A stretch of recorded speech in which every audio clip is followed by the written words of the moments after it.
Okay. Do you want to read it, Courtney? No, I'm good. Are you sure? Yes, I'm sure. Okay. All right. Let me take a drink first. Don't worry, I'm on the drinks part. Excellent. I won't say no to that. We have our in-house bartender today. I won't say Took too big of a gulp. I'll be here to make your drinks. All right. If you are looking for a clean, sober, professional, academic, well-researched, historically accurate, generally accurate, serious podcast on Southern folklore, ghosts, bizarre events, and unique people, then this podcast is not for you. However, if you decided you can live with that, then join us for The Strange South. The Strange South.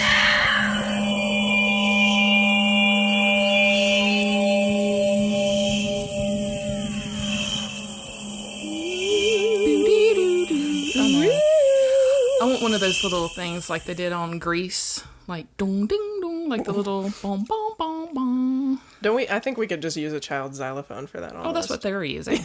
We can totally just do that. Yes. Hi, Patrice. Hello, Marleah. How's it going?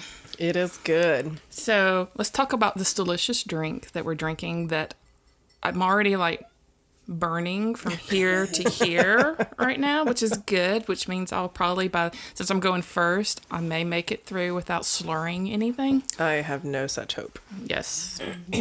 But maybe not, because I'm kind of thirsty. So wait, I have to look up the name of it because I've forgotten entirely. Right, it is a gin drink. Where did you find it? We were looking Southern Kitchen. That's right. SouthernKitchen.com, and this is called the Georgia Gin Cocktail. Wow. Gin, it's pretty peach intense. schnapps, orange juice, no orange wedge. We ain't that fancy. Yeah, I know. But we have our in-house bartender here today. Yes, Courtney, sitting in. yay! Official Strange South. So, like, even though we normally need a break to go get new drinks, Yes. we may just be like, hey, Courtney, go get us new drinks. And then we're going to have to take a break anyways because we're going to have to pee. Yeah, so as I say, I'm sorry, we're going to have a pee break. Yeah. I'm pretty sure. I'm not going to be able to make it through without a pee break. So I do not have any like postmortems regarding who did I do last week? So I did Mountain Tom Clark. Yes. Karma's a Bitch last week. I love that story. Yes, and we'll definitely I'm seriously thinking about doing a map of all the locations. Ooh, that's a good idea. And just have it on the website and then maybe eventually make a poster or something. I don't know. It'll be your own bizarre driving tour of the South. Exactly, where you can run over Mountain Tom Clark. That sounds awesome. You know, go travel the streets with Screaming Molly. So Hugging Molly. Huh? Hugging Molly. Hugging Molly. But she screams in your ear. She did scream. That's Screaming where that came from. and hugging Molly. Exactly. Okay. So I don't have any postmortems. Me neither. Okay. But I do have something very interesting that comes up. So I love that we started this. Simply, I mean, I love telling stories. More than telling stories, I love hearing stories. Mm-hmm. I really probably should have thought of this a little bit better and just had two other people tell stories and let me just sit there and enjoy it and entertain me. This is so much more fun. But this is so much more fun because, the research. And I love the history aspect of it and, like, finding out what's happening behind these legends and stuff. And even more so than that is, like, I've been really connecting with friends about strange things that have happened to them. And now when I sit down with somebody, I am sitting there and I'm going like, so tell me something, like, have you had anything weird happen to you? Have you experienced? So this is kind of like a segue into some small talk or something and kind of opening up. But see, if you're anything like me, like, that's such a necessary, I'm like, now I can just be like, oh yeah, I do a podcast. Tell me this thing. Exactly. And that's I need to normally know. I suck at like talking to people too. I'm just well, same here. Tell me something fun. Yeah, exactly. Entertain me. So, this has been kind of a great segue into like starting a conversation. And so everybody that I've met, I'm always like, hey, tell me something that, is anything weird ever happened to you? And every time it's like, oh no, nothing ever happens to me. Blah, blah. And then like 5 seconds later, they're like, well, there was this one time, and it goes into this amazing story that I'm sitting there like, holy shit. And I had one of those holy shit moments when I had lunch or actually dinner with a good friend of mine, Lori, or both of ours. Mm-hmm. And, I was like, Lori, I was like, so is there anything weird that's ever happened to you or something? And she's like, no, she's like, but, I've been watching that Ted Bundy thing. Was it on Netflix?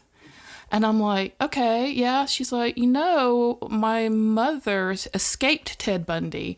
And I'm like, what the fuck? I was like, you cannot say that just in like normal conversational tone. And I can't believe you've never told us, this before. She's like, yeah. She's like, we're living. Lori was actually born in Salt Lake City, which I didn't know. And so her mother was like 21 at the time and working at the hospital there. And one night, she was driving home, and her mother has long, dark hair that was kind of, it was totally his MO personality.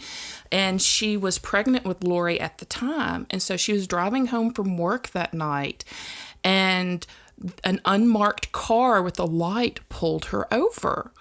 And the guy gets out, and she's talking with him, and he's like, ma'am, I need you to get out of the car and come sit in my car while I write you this ticket. Nope. And her mother was like, no, you can write me the ticket now or let me go. Mm-hmm. And so he wouldn't do that, and he kept like arguing with her, and she's like, if you don't write me the ticket right now, I'm out of here. And she left. And then after that, I think Ted Bundy killed like 8 people in Salt Lake City at the time. God. And her mother, I think, saw a picture of Ted Bundy, and it's like, that's the guy that pulled me over. And I'm like, what the fuck? Shit. I was like, oh my God. And she's like, I'm really surprised that my mother didn't get out of the car, because she says her mother's like a very much like, like authority, by the law, authority kind of thing. But that night, I guess she's tired and she's pregnant, and this asshole pulls her over with an unmarked car and a light, and's wanting her to get out of the car for a ticket, and she's like, and whoever does that, who does that? It's good that it was that kind of a red flag, because maybe that's what tipped her off. It's like, really, like, why do I have to get in your car for you to write me a fucking ticket? Yeah, she's like, ticket me or like fuck off. And I mean, great instinct. Mm-hmm. Way to go, Lori's mom, because that could have ended badly for both of them. Would have. It sounds like. It doesn't even sound like there's a question, because there was only like one person that got away from him that. And that's what he was, in Salt Lake City, that's what he was doing. He was impersonating a cop and pulling people over. Oh my God. So I was like, holy fuck. Because like, you just never know when you talk to your friends, like the things that get revealed. I'm like, oh my God. Well, that's what, I found the same thing about like everybody, well, especially our friend who is now... I think we're just going to now call him Box Fan Chad. I love Box Fan Chad. I am Box Fan Patrice. I think we're of the same peoples. But yes, he immediately started talking to me about all these things. But, it's like him, and then his neighbors, I think he said too. And the number of people that have come to me or have like had friends come to me and say like, somebody died in my house also, and I've always felt these weird things. And I was like, how many fucking people live in dead people houses? Yeah, like everybody. Like everybody lives in a dead people's house. But it makes me wonder, like, why do certain people get hunted and other people don't? You know what I mean? That is such the question. And we were talking with Susan about that, like, because Susan's very much like bullshit on all of this, and all the little readers. She's more of a skeptic than I am. She's very much a skeptic. And I can understand, like, we just don't know. And I was reading, and I can't remember the name of the author. I'll put it in the show notes, because I'm reading this fascinating book by this tour guide. He's actually a Savannah, Georgia tour guide. Ooh. And but he wrote a book first on Savannah, and now he wrote one, or he followed up with a book on New Orleans. And I really he's very like easy to read and interesting. And he's talking about this and his philosophy on ghosts and why things happen. Totally like vibes with like everything I believe, because I'm agnostic, so I'm pretty much, I just don't know. I don't think we know enough. I don't think either we're smart enough or we're privy to enough information for us to really know exactly what's going on. I mean, I totally believe in science. I get that, but I just believe that maybe our science isn't quite there yet, because we just don't know. There's so much we don't know. So I don't think we can definitively know yes or no, or why things happen or why not. We can all just speculate. Yeah. And the way that he talks about this, so that's kind of his like he's like, you know, he feels because so many incidences have happened, it's like you can't discount it, but you can't explain it. And so, I don't know. I should really like go in and quote some of the things that he says, because I was like, oh, that makes so much sense. That's totally how I feel about it. I feel like I want to read that book now. You'll have to definitely put it in the Well, you show should notes probably and read the send it to me. Savannah one since y'all are going to go there, I know. right? Next week for me is all Savannah story. Yes. Yes, next week. Yes. Yeah, because I leave tomorrow. We leave tomorrow. Absolutely. I'm so excited. For so many reasons, like you're going to have to like check out all the things. And Well, then- you can't. That's the thing is like there are so many fucking So haunted places in many Savannah. things. There's no. So I'm just basically like throwing it up and saying like, whatever Right. we do, and that's what we're gonna enjoy. You know, because Right. you cannot possibly fit in. No, you can't. all And the stuff. one of the things when he was talking, because he likes to give the history, which I totally like. You're not going to get much history from this. This is pretty much all folklore and make believe and Southern campfire stories kind of things here. Although I do like to try to like when I can find historical fact, but who the fuck yeah. knows if it's historically accurate or not? Because you know how history goes. It's pretty much And now it's just the internet. you know. now it's just the Like, internet, on top right? on top of word of mouth and like all the other shit. Now it's just the internet. We all Right. love the Oh, internet. there was a fantastic quote about history. I'll have to find it. Shit. This is my brain. There's this great quote. There's this great It's quote. really I great. can't remember it. Fuck it. I don't know who I'll said put it in the either. show notes. That's how it works. That's how it works. Because of course, you know, when I see it, I'm not going to write it down, so I can just like pull it up and just like act like I'm smart and know how to quote people. Fuck. Okay, but anyway, it talks about basically history just being like a bunch of lies that we all agree upon. That's a good. Yeah. It's a paraphrase of the quote, but he's talking about, you know, why do certain places seem more haunted than others, like Savannah and New Orleans, and we'll talk about like back in the day, like when Native Americans first, you know, was very close and very spiritual with the earth, and then, you know, the Spanish brought in disease and slaughter and conquest and all this stuff, and they were just talking about how certain lands seemed to capture it, like all the tragedy, and because it was fucking rough. Oh, man. And I'm gonna save that little story that he talks about with like the Spanish and the French living in the Crescent City for when we do our Mardi Gras version. Simply because to me it's so fascinating. And this is when I texted you the other day. We're going to have like really long show notes today. Sorry. This is when I texted you when I went out to eat with my family, and I was telling them this story because I find it so fascinating. And my husband leans over to my son and goes, "Yeah, it's drunk history with your mom." And I'm like, I'm not drunk. Like, maybe a little bit. But it's history. It was his. I just had a margarita. That's all. But it was so fascinating. And I just wanted them to get that. But yeah, so I'm going to share that with you on our New Orleans episode, which will be our episode 10. Mm-hmm. Which will be a great, 2 weeks. milestone for that. So And party. woohoo, Mardi and then Gras. maybe I'll get my quote shit together and like actually like have things to say. You know, we have a disclaimer at the beginning of the show. For We a reason. do.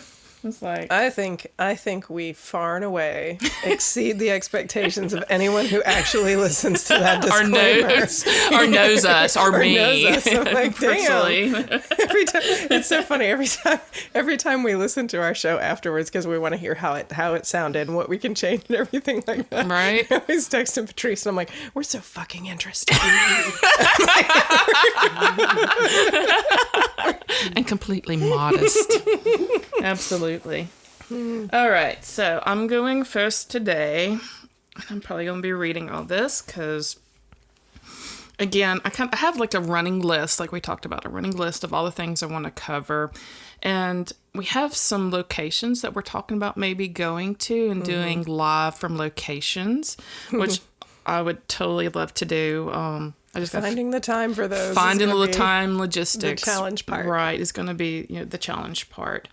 But this popped into like my radar on one of my explorations of just weird Southern things, and it is more so. It's pretty short. It's not necessarily a story. It's more of a legend. And legends are really interesting because they usually start from fact and then just get blown way the fuck out. And that is basically what's going on here.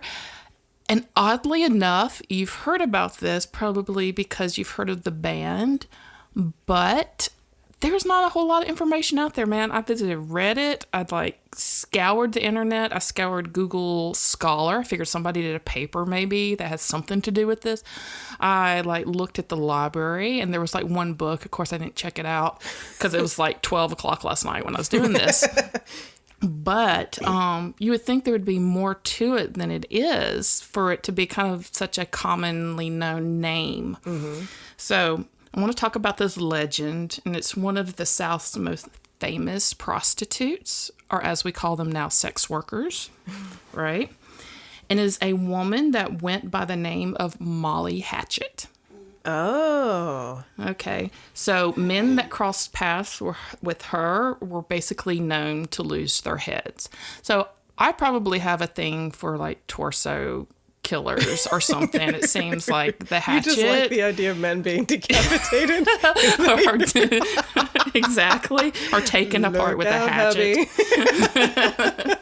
I don't know. It just fascinates me. And this is it's more like a fable or a precautionary tale for men in general, which I kind of like. Interesting. Okay. But now you're going to tell me this in a second, but you're going to laugh at me probably also. Because I am not familiar with Molly Hatchet. Are you familiar with Molly Hatchet, the band? No. What? Courtney is. Courtney's like, yeah. Yeah, it's a Southern rock band, Molly Hatchet. And they, all of their album covers are Frank Frazetta, which is an amazing fantasy. He's one of the grandfathers of fantasy art. He did all the Conan the Barbarian, the really slick Conan the Barbarian art. Oiled up muscle oiled man. up, big boobed women, sci-fi landscape. That's Frank Frazetta.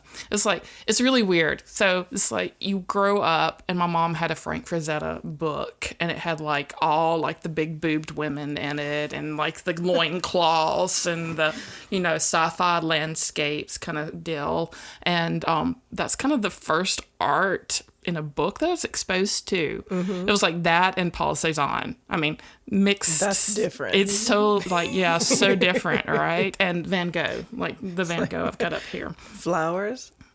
Boobs. Impressionism. And loincloths. That's right. That's basically what it was, right? But so they used a lot of his for their album cover, and they were a Southern rock band. And if you could, I couldn't name a song about what Courtney, they did. can you name a song? Okay. Are they still around? And I think the lead singer died, because that's all I fucking found when I was looking up Molly Hatchet. It was about the band. I was like, no, they got their band name, though, from this legend here. Okay. So the legend of Molly Hatchet dates back, of course, to the Civil War. And in 1864, a Confederate soldier went missing from outside of Cold Harbor, Virginia. So it's in the Virginia area. And some places I heard that it started in Salem. He was later found in a local boarding house with his body on the bed and his head on the floor. So witnesses say that they saw him in the company of a beautiful young woman just hours before his headless body was found. So that's the first thing. Although there's nothing there's a book that I got a lot of information about, and I'll post the book in the show notes. But as far as just articles out there, there's fucking nothing. Later, okay. So that was in 1864, over 10 years later in 1879. In a small harbor town, Beaufort, thing that we taught South Carolina. Beaufort. So sailors came in from their ships, and they were visiting the ports, and they were told stories about this mysterious woman in the town who's, they were there basically to go to the whorehouses. Yeah. All right. And so, but they were warned by their captain to stay away from one of the women that lived on the outskirts of town. And many of them did. They just like did all their whoring in town. I do all my whoring in town. Like, well, no, out town. I'm a whoring. classy guy. Right? But one of them did not. Let's see. So, so he decided to pay old Molly a visit. And the next morning, of course, his headless body was found laying in an alley behind the local saloon, and his head was never found. So I don't know. So after that, Molly was seen again up in a shop near Boone, North Carolina, which I think I've been to Boone, North Carolina. This is interesting because she's like hopping around. She's hopping around, right? Usually these things are like one locality, right? Exactly. So maybe she was running from the law, but I have a theory on that. So she was in Boone, which is nestled in the Blue Ridge Mountains in North Carolina. And mountain men at this time were known to be lonely. So Molly, of course, helped them with their loneliness by collecting their heads, right? So 5 headless bodies. You'll be with me forever. Yes, forever. We don't need your head. So 5 headless bodies were found before Molly disappeared from the town again in 1881. Interesting. Yeah. So many Southerners that lived during this time of Molly Hatchet believed that she was a ghost or a demon, and that's why she was popping up. And she was sent to punish men from the South for participating in the Civil War. Oh, I thought you were going to say participating in whoring. No. Yeah, that as well. That as well. Because others felt that she was sent there to punish men in general for their wickedness. And which always existed. I don't know why they say existed, like during the time of Reconstruction. What, like men were only bad then? I don't know, right? No woman ever lost her head, so obviously she was a serial killer ghost thing, but heterosexual serial killer. Yeah. And basically men just bore the brunt of her rage. She was supposed to be very beautiful and lure the men in. And it didn't say whether or not, or they didn't know if like she actually gave her services out before she decapitated them. So we didn't know like if it was a before or after or during kind of act. Oh my God. What if she was so good that their head just popped off?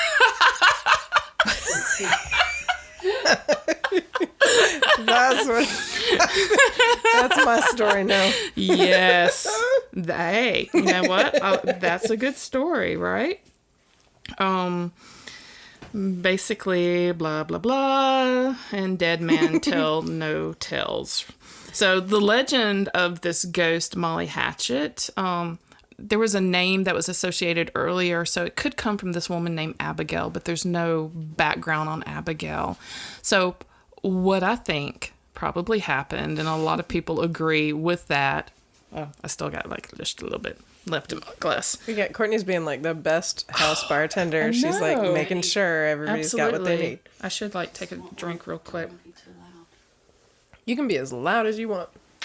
Okay, so what they think basically is that this is based in a little bit of truth. Maybe there was a woman sex worker that was murdering and decapitating her Johns or whatever.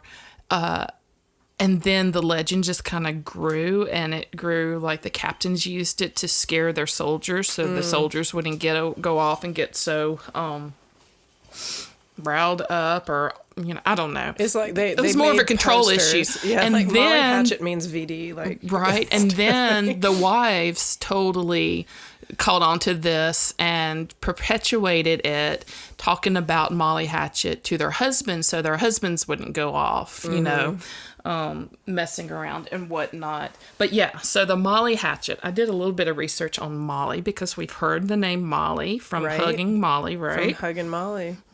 Earlier podcast 2? I don't know, 2, 3, something like that early. Okay. So no one knows for sure if Molly is real. The name Molly is either mole or Molly. So mole was referred to as like young women of ill repute. Yeah. And then sometimes they were called Mollies. And so were gay men. And yes, and this is what. So, Molly is used as a euphemism for whore, prostitute, a woman with loose sexual morals. A Molly house back in the 18th and 19th century was a meeting place for gay men. Mm-hmm. So they basically used it for effeminate men, like as slang, or to talk about sex workers of every kind of gender, or each kind of gender. Also, there is a little bit of confusion with Molly Hatchet. And, of course, the hatchet, because that's what she used to, like, decapitate the men with, or that they assumed. What else really would you choose? So that was, a nickname there.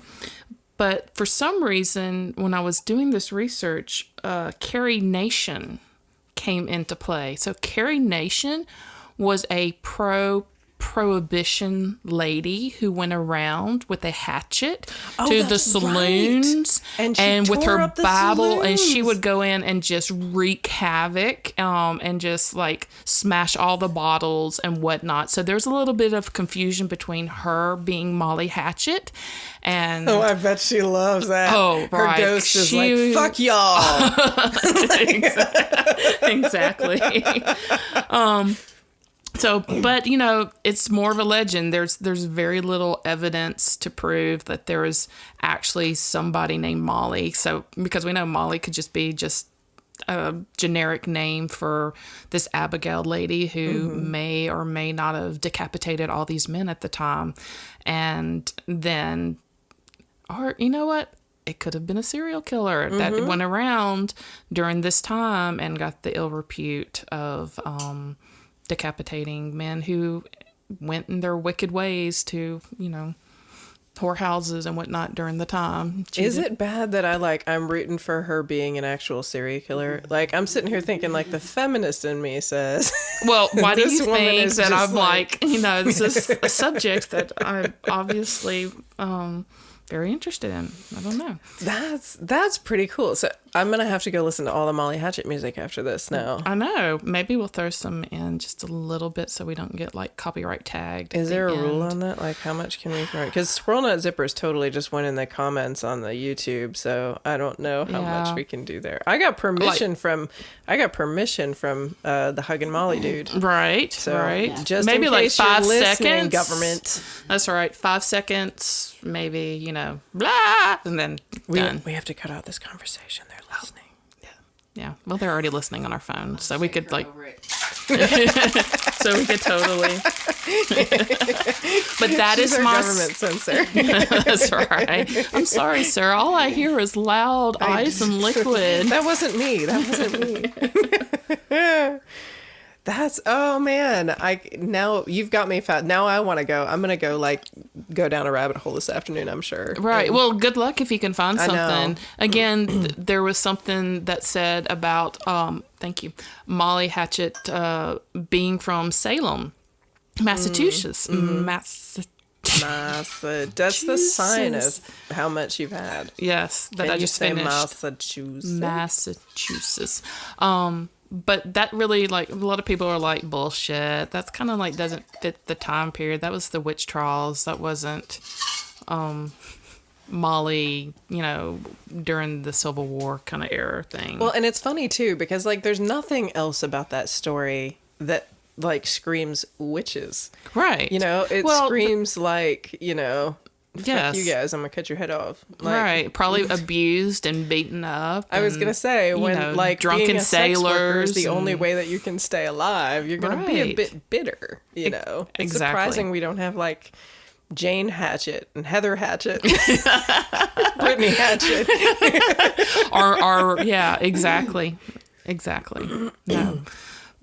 But that's my story. I like your story. Molly Hatchet, or my legend, I should say. It's Southern and it covers multiple states. It does. And the thing is that if you are a man looking for Molly, all you have to do is walk down the railroad track and say her name, and she will find you. Do you have to say Molly Hatchet or just Molly? Because if you just say Molly 3 times, like some like Screaming, druggie's hugging, gonna like pop out of the woods and say like, "Hey, I got you, man." That's right. Yeah, probably Molly Hatchet, I would think. I'm gonna try that too. Isn't Molly like an Irish kind of? It comes from the generic Irish. name? Mm-hmm. Yeah, I do believe it came from, and they were called. See, Like to me, Sheila is right, in Australia. It's a Sheila. It's right. a It's like a Molly or a mole, and they were given reference to, like, there's a lot of references to moles. Like MOLE, mole. MOLL. Mall. Mall. Thank Okay. you. Mall. Mall. Yeah, I was trying to figure that out. But like in recent like 80s films, of like people say anything. They actually refer to a mall,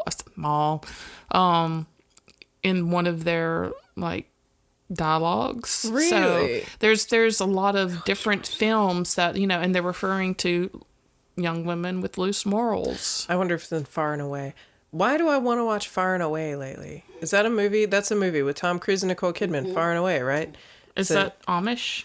No, it's Irish. Oh, Irish. Okay.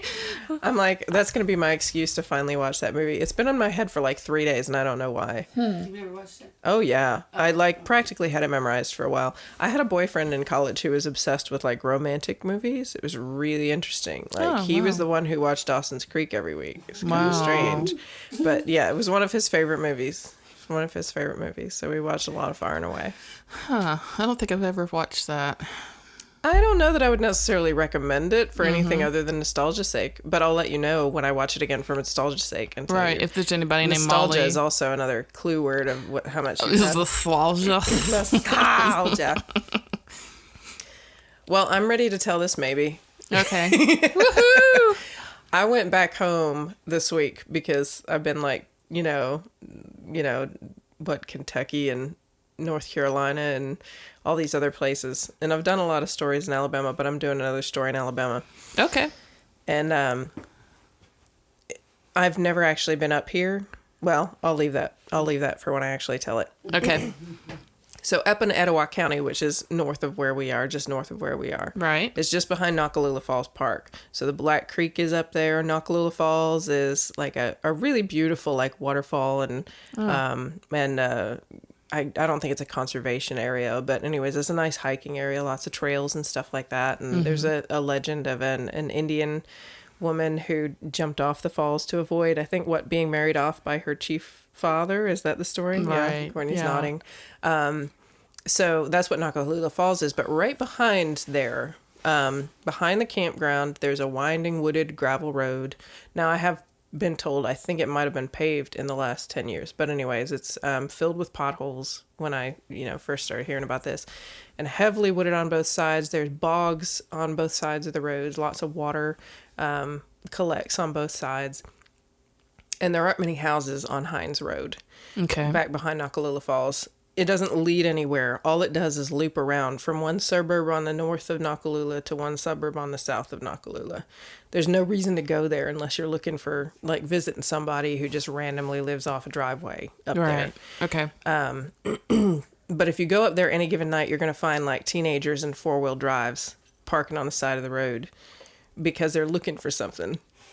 And near the southern end of the road, they'll get out of their car, pull into the ditch across from this pond that they see. It used to be a fishing pond, but it's like shallow now. I hear you can't really fish there anymore. Okay. And it's got green scum all covering it over. And there's a cave near there. And there's a house. Or depending on when you show up, what time, how many times you've been there, it may be a house or it may be the foundation of a house with daffodils that grow around it, or it may be a cabin, depending on whether the moon is full or any of that stuff. What? Is it a ghost house? People go there just waiting to see things. So there's a story that people tell, up in Gadsden mostly, that in the early 1900s, this witch woman lived in that house. Ooh, I like witch women. And she even had a name. And this is, I think, what caught me on to this story. Because usually they tell these stories, it's a legend. Right. It's just the witch woman of Gadsden. Right. This woman had a name. And several people related it. So it's not just one person saying this, but her name was TORBIT. What? Say that. TORBIT, TORBIT. Okay. And the story goes that in Gadsden around the early 1900s, children just started disappearing. And people began to think that they're being lured up the mountain by this woman and snatched up, and that she would kill them and she would decorate her house with their bones. Oh, wow. And she would drink their blood. This is funny because I think I've seen this in like children's movies and stuff too. This is what witches do. They drink the blood of children to stay young, right? And that's what they do. But everybody in town was afraid of her, so nobody really did anything. Like, they wouldn't follow. They would just say, like, oh, no, mountain lions got him or something. Right. And so one of the stories that I heard says that in the early, like, 19-teens, a brother and sister named Charles and Elizabeth Anderson decided that they were sick of, this witch taking all the children of Gadsden. And they got some friends together. They marched up the mountain to confront the witch. And the only person that came back was Charles. And he never really told anybody what happened, but his sister didn't come back from that mountain and his friends didn't come back. Oh, wow. And then how old was Charles? Sorry. He was young, because shortly after that he was drafted for World War I. He was drafted. So he would have been maybe 19, probably. I would say like 18, 19, 20. Okay. And so he went to war, and he was still just mourning his sister because they were close. And then when he came back, he heard stories in the town as soon as he started to get back and get comfortable again that TORBIT was still up there in the mountains and that people were still disappearing. And he decided that to get vengeance for his sister and to take care of this deal, he's going to go back up this mountain and he's going to get this witch. But he didn't come back this time either. Holy shit. So Charles Anderson is gone. And then finally, this is like 30 years after they start telling these stories, one of the things said like the mayor of Gadsden. I'm like, there's like a mayoral like command that people of Gadsden grab your pitchforks and fires and as come you out do, right? Like you do. But they like the story says they got a mob together. They lit their torches. They climb up the mountain, set out to deal with this woman who's been stealing kids. And they get up the mountain and they get to TORBIT's hunting grounds. And the first thing they come upon is this pond that, teenagers now stop and park their cars next to. And they said as they look closely, they're thinking like maybe it's the firelight dancing on the pond. Maybe it's that there's not bright. But then they get really close and they realize the pond is all blood. And there's the bodies of children inside the pond. Oh, my God. That she had taken. All these children. So they're, sound like some people turn back. Some people keep going. There's this cave on the property. And I've actually seen videos of the cave. Right. But there's this cave on the property. It's an old mine shaft. And it smells just disgusting from the outside. Okay. And all these people march up to the cave and they like climb. They like think they're going to go inside and nobody has the balls to do it. So this one guy walks up to the cave and he climbs all the way in. And like they're watching his back just disappear as he goes into the darkness and everything. And then they hear this just like blood curdling scream. And he turns around and runs back out of the cave.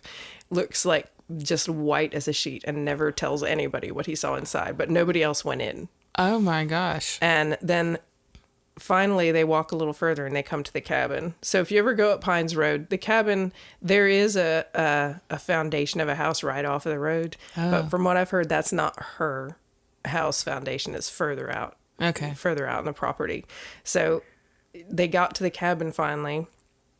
And they said, standing there outside on the porch is this beautiful woman with long black hair and green eyes. And she's just laughing and smiling at everybody. And she's naked and she's covered in blood. And they walk up and they say, "Are you TORBIT the witch?" Because I'm like, really? Yeah. Like, because who else it gonna be? Like, identify yourself. Because are you And she said, "I am indeed."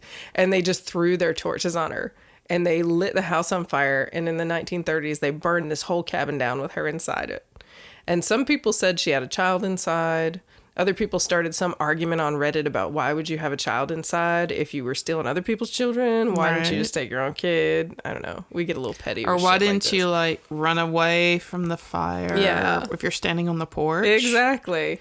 So, TORBIT is engulfed in flames and they stand there and they watch the whole house get burned down to ash. Mm-hmm. And then they're thinking, okay, we won the day. We got rid of the witch. And they go down the mountain and they realize when they get back to Gadsden that they're a man short.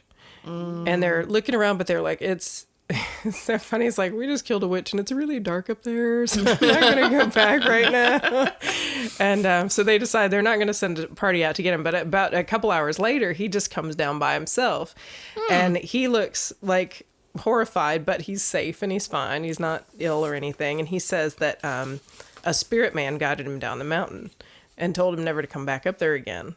And it was the spirit of Charles Anderson, who had come back to keep people away from TORBIT's house. And he was trying to protect the people who went up there. So people still say that they see the ghost of the witch TORBIT. Right. And that she never leaves her house up there. I had somebody who said that, like, folks have said that they felt the spirit following them when they went back down the mountain and find them in their home and chase them around. And she's like, no, she doesn't do that. She likes her pond. She can stay where she is. Sounds like a homebody. She didn't, this is her place. She hangs out by the water. She hangs out by the pond. Right. But they say that if you go out there on certain nights, you can see orbs floating over the water. And they say it's the spirit of the children that she threw in the pond. Oh. And they say you can even see TORBIT herself, like, taking a drink from the water, which I'm thinking, like, oh, that is fucking nasty. Like, you've seen shit like pond water on the side of the fucking road up in Gadsden. But I mean, don't drink that. I guess spiritual pond water is, like, I don't know, more refreshing than a real thing. Because I'm sure, like, none of those teenagers, like, went out there and peed in the water or anything. No, Yeah. Sacred space. Right. There was one kid that said that there was a hazing ritual in his high school. When he was 16, he drove up to Hinds Road and parked by the pond. And the people in his, I guess, football team told him that if he looked out across the pond, he would see his future. But he said he did see a vision. He saw himself hanging from a noose on the other side of the pond. Holy shit. And he got straight back in his car and drove the fuck home. And he said he's never, ever been out there again. Yeah, I guess not. But lots of people, this is one interesting thing. So lots of people say that they go out there just on a whim because they don't believe it. You know? They go out there and they park and they see the cabin. Right. And then, like, a week later, they bring their friends back and they park in exactly the same place and there is no cabin. Oh, wow. And and this is multiple different people have said, like, they are taken out there, or they go out there and they see one thing and they go back out and they're absolutely certain they're parked in the same spot, but they see something completely different. And there is no evidence that there was ever a foundation of a house or a house at all. Crazy. In that spot. It's going on the map. And they say if you don't, I know, right? And it's the pond, and I don't know, actually, I don't know if this is the pond that they say that the children were in. There's some argument in Gadsden on Reddit and other places about whether it's the pond right by the road or if you have to go back a side road to get to the pond that they're talking about in this story. But the pond is called Clayton Fish Pond, and it actually is on Google Maps. Oh, wow. So you can find the spot On Google Maps. And you know what? All this fucking trouble we went through trying to find that house. Yes. Fucking Street View on Hinds fucking Road. What? Street View. I was like, oh my God. Courtney's looking at it right now. There's land for sale on Hinds Road. Right? There is. There's Oh. like 10 acres of land. Sounds like a bargain. For $24,000. Haunted acres. And, people say if you do get out, if you go to Hinds Road and you do get out and look around, don't turn your car off because you won't be able to start it again. There were several people that had said that. Yes. That's a pretty common trope, right? It's a common thing. That was like three-legged lady road. Exactly. Right? That's what I was thinking of this whole time is three-legged. Because the original thing that hooked me onto the story was just like a 2-sentence thing that said the witch who sold her soul to the devil, and it would chase you down the road. And I was like, oh my God, that sounds like Patrice's story. Yeah, absolutely. There is, though, this is an interesting one because this only comes from, it doesn't come from like the tale tellers. It comes from the people who just said, I've been to this property to see what was there. Right. There's a big black dog that roams around on this property. Black dogs, yeah. That's not, and it's weird because I'm like, yeah, I mean, like, everybody around here got a big black dog. True. And, they're all loose and they all roam everywhere. Right. But every single person talks about this dog. And if you get down Hinds Road, he'll jump out of the woods and chase away the cars. There was somebody who said, let's see, they got out of the car and they saw it across the pond and it chased them all the way past the cave, but when they turned around, it wasn't there. They said there was somebody who was hanging out with a friend just throwing chestnuts at tin cans there, and all of a sudden they heard a growl, like a really loud, vicious, like right in their ear out of the woods on the side of them. And they took off running. And when they went home, their friends didn't believe them. And they took 5 friends back, and the exact same thing happened to him. This vicious growl, like all these friends heard the exact same thing.